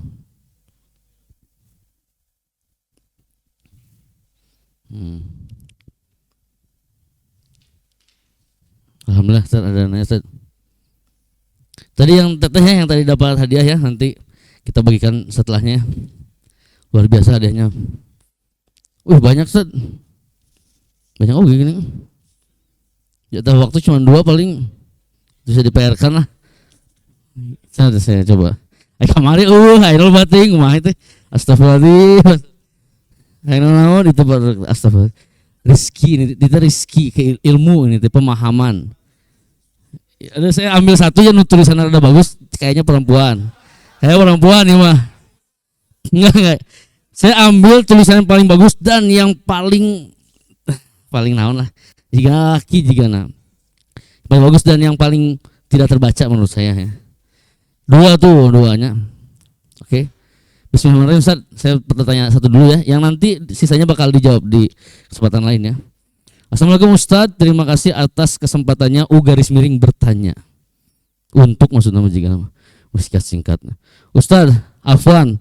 Mohon kami diberi nasihat atau motivasi atau wejangan atau apapun itu tentang seorang akhwat yang belum diberikan rezeki menikah di usia yang hampir 30 tahun. Nah, ini kok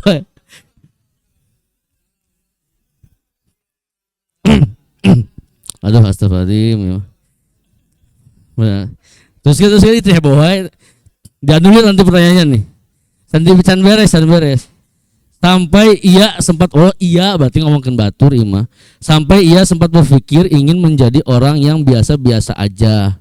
Dakwahnya, belajar Qur'annya, tilawahnya dan keaktifan ibadahnya yang lain ingin dikurangin aja katanya. Karena merasa ia terlihat seperti tanda petik tinggi padahal sebenarnya ia sendiri juga bersusah payah untuk taat. Dan karena sering melihat teman-temannya yang terlihat masih banyak PR ibadahnya tapi dapat jodoh yang salih. Ustaz, minta nasihatnya Ustaz. Ini butuh solusi nih. Ihwan siap Ihwan? Siap nggak ini? Gas. Nah iya mah. Tarik yuk. Ang Teten nyari Ustaz. Aduh astagfirullah. Luar biasa. Ya, baik. Bismillahirrahmanirrahim. Nah, ini sebuah fenomena ya. Sebetulnya sebuah fenomena akhir zaman itu ya seperti itu gitu. Yang pertama adalah kita melihat fakta yang namanya menganggap perkara dunia itu perkara yang tadi punya korelasi dengan kesolehan atau ketidaksolehan gitu kan. Tadi kan berarti dari akhir kesimpulannya itu kan ngomongin kalau begitu orang tidak soleh kok dapat cowok yang soleha. Nah makanya dari itu justru itu jodoh yang soleh gitu ya. Iya soleh kan. Nah artinya justru menegasikan bahwa perkara kesolehan itu, amal ibadah itu tidak ada korelasinya dengan kesolehan itu. Kalau tadi dia merasa kenapa saya belum punya jodoh, ya kita harus punya konsep yang namanya tawakal. Apa? Tawakal. Tawakal itu dari kata wakalah. Wakalah itu artinya diwakilkan. Diwakilkan oleh siapa? Allah Subhanahu wa ta'ala. Artinya kita menyerahkan perkara kita kepada Allah Subhanahu wa ta'ala. Jangan mempertuhankan ikhtiar kita. Usaha yang kita lakukan itu tidak akan pernah sia-sia. Sekali lagi, usaha yang kita lakukan untuk mencari jodoh itu tidak akan pernah sia-sia. Target manusia bukanlah hasil. Target manusia bukanlah hasil. Target manusia adalah menyempurnakan ikhtiar sesuai dengan aturannya. Itu target manusia itu. Karena hasil datangnya dari Allah Subhanahu wa ta'ala. Dan manusia tidak bisa menentukan hasil. Ya, dalam Al-Quran disebutkan yang baik ketemu yang baik. Idealnya seperti itu. Yang buruk ketemu yang buruk. Idealnya seperti itu. Tapi terkadang karena dunia ini adalah perkaranya ujian, manusia dipertemukan yang buruk ketemu yang baik. Berarti ujiannya ada di istrinya. Ujiannya ada di suaminya. Kalau orang gak mau diuji, ya dia tidak akan mendapatkan surga. Dia tidak akan mendapatkan balasan. Balasan itu diberikan karena antum setelah menyelesaikan ujian. Nah, jadi memang ini adalah cara pandang dari manusianya itu yang menganggap bahwa sesuatu yang baik secara manusia adalah baik, padahal belum tentu. Ya, karena dalam Al-Quran disebutkan kan, kita menyangka baik padahal buruk bagi kita. Kita menyangka buruk padahal baik bagi kita. Karena Allah lah yang mengetahui baik dan buruknya. Maka dari itu kita harus bertawakal, menyerahkan perkara kita, kemudian berhusnuzon kepada Allah Subhanahu wa ta'ala. Karena bisa jadi Allah menunda itu semua untuk menyiapkan yang terbaik untuk kita. Nah maka dari itu ikhtiar kita adalah menyempurnakan usaha dengan cara yang benar, yang halal. Kemudian adalah berdoa kepada Allah Subhanahu wa taala sebagai bentuk ketawakalan kita kepada Allah. Mungkin begitu ya. Dan insya Allah kalau ahwatnya ada di situ, silahkan kirim ke nomor di bawah ini. admin. Boleh nanti kita sama-sama usahakan ya. Betul Ustaz. Ya, nanti insya Allah kita bisa sama-sama usahakan di majelis ini. Nanti bisa kirim CV-nya ke saya. Nanti saya coba mencarikan ya. Betul. Insya Allah ikhwan-ikhwan yang soleh di sini. Di sini pun ada ya insya Allah ya. Amin. Insya Allah. Banyak kok. Ya para dek ya. Ya baik. Allah alam isab. Ustaz. Berarti jangan ya Ustaz ya. Kalau misalnya ingin berpikir menjadi orang biasa-biasa aja, Ustaz. Dakwahnya dikurangin, belajar Quran tilawahnya dan sebagainya dikurangin, malah ibadahnya jangan berarti Ustaz ya. Nah itu, jadi jangan sampai kita menggantungkan perbuatan dengan manusia. Bentuk kesyirikan adalah kita menggantungkan terhadap manusia. Jadi syirik itu bukan berarti dalam tanda kutipnya itu apa? Menduakan enggak, tapi mempartisipasikan itu pun juga bentuk kesyirikan. Kita mau beribadah pakai partisipasinya, yaitu dengan cara apa tadi? Ada gantungannya manusia, itu tidak boleh. Walaupun kita tidak menyembah manusia itu tersebut, betul? Tidak menyembah. Tapi kita mempartisipasikan dalam bentuk perbuatan kita bahwa kita melakukan sesuatu atas dasar manusia. Itu adalah bentuk kesyirikan. Makanya kalau nanti antum melihat di dalam hadis, syirik yang disebut dengan syirik kecil, itu diantaranya adalah riya. Diantaranya adalah sombong. Kenapa riya itu disebut dengan syirik kecil? Karena antum menganggap penting omongan manusia. Karena antum menganggap penting pujian manusia. Itu adalah disebut dengan riya, yaitu syirik kecil. Nah maka ibadah dikembalikan kepada kita menjadi hamba. Hambanya siapa? Hambanya Allah Subhanahu wa ta'ala. Begitu. Masya Allah. Harusnya sangat menjawab ya. Kalau tadi dilihat dari bahasa Mas Tad, ceritanya yang nanya itu ingin menasihati temannya. Nah, nanti kita share ya ini di YouTube ya. Nah, insya Allah nanti di share ini rekamannya di YouTube. Nanti teman bisa yang bertanya bisa potong terus kirim ke WA temannya gitu ya. Atau enggak kirim linknya aja lah gitu. Nah ini pertanyaan satu lagi Tad. Cuman saya tadi nongong pertanyaannya kan, Baragus pertanyaannya saya rasa tuasa untuk memilih gitu. Iya bisina teh kumaha gitu Ustaz. Tinu tulisan kumaha kan coba kok jangan nyokot kok. Feng Shui. Feng Shui Ya, halus ya. Mantap. Berarti rezeki buat yang nanya nih dijawab nih. Ngeri nih. Bismillahirrahmanirrahim ya. Siap-siap ya teman-teman ya. Bismillahirrahmanirrahim Ustaz, izin bertanya. Enggak ada sih Ustaz, saya nambah-nambahkan. Ya. Langsung jika kita bekerja nih. Nanti mah ada afwan Ustaz gitu atau bahasana. Enggak apa. Saya tambahin. Bismillahirrahmanirrahim. Jika kita bekerja di instansi yang orang-orang di dalamnya melakukan korupsi, materi, waktu dan lain-lain. Berarti korupsinya dan lain-lainnya Allah baunya. Apakah Allah tetap ridho terhadap rezeki yang kita dapat, Ustaz? Atau sebaliknya atau sebaiknya kita menghindar dari tempat tersebut dalam kurung meskipun kita tidak terlibat dalam korupsi tersebut, Ustaz? Pekerjaan tergantung dari akadnya, dia di posisi sebagai apa? Ya. Kita pisahkan dulu antara akad pekerjaan dengan lingkungan. Itu dua perkara yang berbeda pembahasannya. Ada akad pekerjaan, ada tadi lingkungan yang mempengaruhi pekerjaan. Ya. Kalau pekerjaan tersebut adalah pekerjaan yang halalan thayyiban, ya, dia tidak bersangkut paut dengan yang namanya goror, ya, dengan riba, gitu ya, dengan sesuatu yang tidak pasti.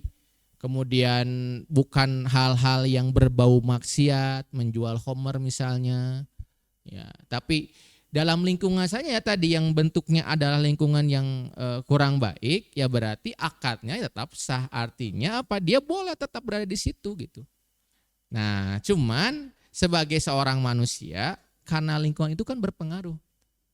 Ya, kata Nabi bahwa kalau kita temannya tukang parfum ikut ke bawah, Wangi. wangi gitu kan. Berarti artinya apa? Mempengaruhi psikologis manusia itu, berada di lingkungan yang apakah kondusif ataupun tadi tidak kondusif. Nah, tinggal dinilai apakah kita bisa mampu untuk bisa menjaga keimanan kita, tidak terpengaruh oleh lingkungan itu. Kalau kita mampu, lanjutkan, nggak ada masalah. Bahkan itu menjadi lahan dakwah bagi antum berada di situ. Tapi kebalikannya, kalau kita tidak merasa kuat, tidak punya keimanan yang kuat, masih lemah dan sebagainya, ya lebih baik menghindari itu. Menghindari bukan karena melakukan keharaman, bukan. Tapi karena takut terbawa suasana. Nah, gitu. Itu pertanyaan dia. Ya, Ustaz, pertanyaan Sampai di situ. sampai di situ, Ustaz. Ya, begitu ya. Nah, jadi tinggal dipertimbangkan apakah itu bisa berpengaruh pada diri, apakah kita bisa menjaga diri. Kalau kita bisa menjaga diri dan tadi pekerjaan yang halalan thayyiban, maka tidak dipermasalahkan, silakan, bahkan bisa menjadi ladang dakwah bagi kita. Kalau kita punya ilmu dan keimanan. Kalau kita merasa tidak punya iman, Kurang itu Ustaznya. imannya lemah, gitu. Gitu. Ilmunya juga kurang gitu ya. Khawatir terpengaruh oleh suasana, ya silakan hindari itu semua. Oke. Gitu ya. Jadi lingkungan korupsi itu bukan berarti menjadikan kita jadi terbawa korupsi, Haram. enggak. Cuman yang jadi masalah, seorang muslim itu akan bertanggung jawab atas muslim lainnya. Dalam tanda kutipnya, kalau tidak melakukan amar ma'ruf nahi mungkar. Itu yang jadi bahayanya. Nah, kaidahnya 3. Dengan kekuatan, kalau bisa diubah, berarti dia punya kekuasaan. Kalau antum sebagai manajer perusahaan, berarti antum harus bisa merubah itu. Mau nggak mau, kalau enggak antum berdosa. Itu kalau sesama teman kantor, karena antum nggak punya kebijakan, ya berarti dengan lisan. Kalau lisan juga nggak bisa, ya udah, ya dengan hati. Begitu. Jadi muslim itu punya tanggung jawab untuk melakukan amar ma'ruf Nahi nahi mungkar. mungkar. Wallahu a'lam bishawab. Oke, Masya Allah. Sudah cukup jelas ya harusnya ya. Jadi yang bisa menentukan sikap setelah penjelasan Ustadz tadi, ya dirinya sendiri saja untuk menakar dirinya sendiri. Ini masih ada pertanyaan, masih ada 4 pertanyaan, tapi berhubung waktu Ustadz yang tidak memungkinkan karena sudah sampai jam 9:30. Jadi insya Allah pertanyaannya akan kita jawab di lain kesempatan. Tapi setelah seperti pertanyaan yang udah-udahnya, alhamdulillah ya Kang Idinya, kita udah nggak punya utang pertanyaannya. Oh, udah dijawab itu di beberapa kali kajian gitu. Jadi insya Allah nanti akan kita usahakan untuk dijawab baik dari konten media ataupun dari acara-acara berikutnya. Baik, begitu Ustaz ya, dicukupkan untuk materi Ustaz. Alhamdulillah, terima kasih. Wah, tapi sebelumnya Mang Ajib seperti biasa akan membagi nggak seperti biasa sih, ini mau perdana ya, kita ngebagiin lagi door prize. Kalau tadi satu Teteh Ahwat udah dapat, nanti Kang Ahmad dibantu ya untuk penyerahan hadiahnya. Nah, sekarang ada satu buat Ikhwan. Nah, jatuh buat Ikhwan. Kira-kira Ustaz ya, apa ya ininya kumaha cara ngabagikeunna gitu ya. Paling saya mau coba sedikit games ya. Jadi sistemnya itu seleksi. Gak akan sampai 5 menit. Sistemnya seleksi, jadi cepat ya, harus cepat ya. Sistemnya sistem gugur. Jadi pertanyaan, nanti yang pertanyaan kedua, kemana pokoknya ikuti aja pokoknya ya. Gilang ya, sekeliling nggak bejana. Nah gini ya Kakang, pokoknya ikutin. Coba acungkan tangan yang minggu kemarin hadir ke kajian Senin ini. Coba acungkan tangan. Ayo, acungkan sing tinggi. Ayo, mau kamu kelek aman. Tinggi. Oke, tahan ya. Yang acungkan tangan, yang 2 minggu kemarin ikut juga. Loba kumaha. Senepi hiji wae. Berarti sisa kandidat 4 ya ini ya. 4 ya benar ya. Oh, tuh non marbot teh dihitung enggak poe kadi nya. Tun. 4 berarti kan. Yang 3 minggu. Wah, tilu kene euy. Hiji sekali. Yang 4 pekan. Geus mau kumaha Ustaz. Berarti tadi bro 4 pekan? Oh, bertiga. Oke, berarti lanjut. Antum oke? Oh enggak. Di kumaha teh sawe sok ngacung lah. Bertiga berarti ya. Oh, Aji antara sama Kang Rizky. Berarti coba pertanyaan berikutnya. Maunya. Tilunya menggelas mah hiji deui atuh kumaha tuh. Dari ketiga ini siapa yang rumahnya paling jauh? Coba Akang disampaikan rumahnya. Ini sebenarnya aduh sudah Aduh, sudah. Kurang ada tuh banyak pertanyaan saya. Sebanyak pertanyaan. Coba Kang Haji boleh disampaikan rumahnya di mana? Bismillah, di Baleendah. Dayakolot. Sukalaksana. Bisa Sukalaksana aja dah. Cicadasnya. Sukalaksana teh. Gugur Kang Rizky gugur. Berarti sisa kandidat 2 Kang Teteng sareng Kang Haji, Dayakolot sareng Baleendah. Jauhan mana Dayakolot Baleendah teh berarti? Oh, yang Kang Haji. Oke. Berarti yang mendapatkan hadiah Kang Haji. Masya Allah dihibahkan. Nanti boleh diwakafkan ke masjid mau? Oh, ayo kawin. Kita buka bersama-sama ya. Bisi mah gitu kan pahala jariah. Maka Kang Ten dibuka dulu biar teman-teman yang lain lihat juga. Oh, kira dicegah cara bahaya cara. Gelasnya, woi gelasnya, masya Allah luar biasa. Nah hadiahnya itu. Maaf nggak bisa lah. Gelasnya iya tukang bawa aku. Iya tadi tugas lah. Wah koko astagfirullahaladzim. Mana begas kia astagfirullahaladzim. Kamu. Iya aduh. Aduh parah astagfirullahaladzim. Kita cek dua awal tuh jalan gitu oke isinya kan. Oh berat aman. Oke ya. Yang awal nanti diambil di Tedelia ya. Akbar dibantu ya buat disampaikan. Alhamdulillah Ustaz, kita akhiri pertemuan pada malam hari ini. Terima kasih untuk jamaah yang sudah hadir. Semoga ilmu yang kita dapatkan bermanfaat. Amin. Gitu tuh. Ilmu yang kita dapatkan bermanfaat. Amin. Dan kita bisa juga mendawahkan saja dan menjadikan ladang pahala untuk kita semua. Mari kita tutup pertemuan kita pada malam hari ini dengan mengucapkan hamdalah, istighfar dan doa kifaratul majelis. Alhamdulillahirabbil alamin. Astaghfirullahalazim. Subhanakallahumma wa bihamdika asyhadu an la ilaha illa anta astaghfiruka wa atubu ilaik. Wabillahi taufiq wal hidayah. Wassalamualaikum warahmatullahi wabarakatuh. Takbir.